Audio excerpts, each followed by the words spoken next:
So now that you know what is blocking you, let's ask Spirit what we can do to go about releasing these blockages out of our system so we can finally step into the version of ourselves that we're meant to become. So the first card that jumped out was Unleash Your Kindest Self. And it's so perfect that this card jumped out because you could be somebody who's very critical of yourself, that if you make mistakes, you punish yourself.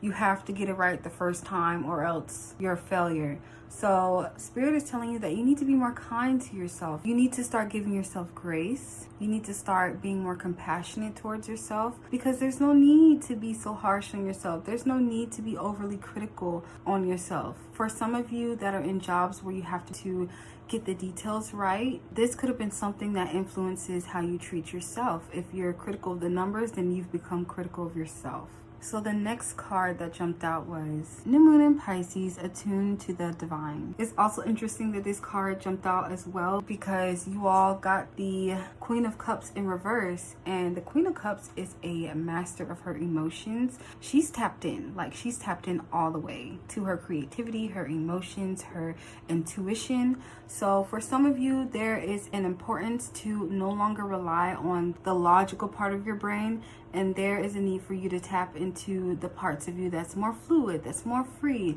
that's more intuitive, that's more creative, that's more emotional. Some of you may need to reach out to your ancestors, to your spirit team to help you navigate releasing this blockage, because it could be a very big blockage and it may be very hard to get out of. So getting in touch with your divine team and asking for help to release these blockages can help so much. And so the next card that jumped out is New Moon in Aries, go for it. So what Spirit is trying to say with this card is you no longer need to be cautious when it comes to releasing the things you know you need to let go of. You don't need to be cautious when releasing a relationship that is no longer working out for you.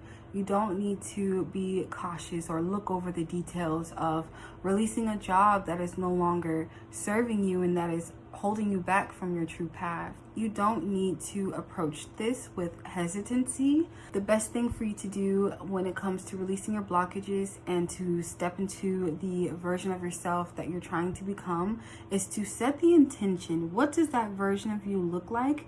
And to go for it. If that version of you dresses a certain way, get the clothes that you need to step into the version of you that dresses that way. If the version of you has this kind of job or does this creative thing on the side or full time, you need to no longer hesitate. You just need to go with it and allow yourself to get caught in the flow of what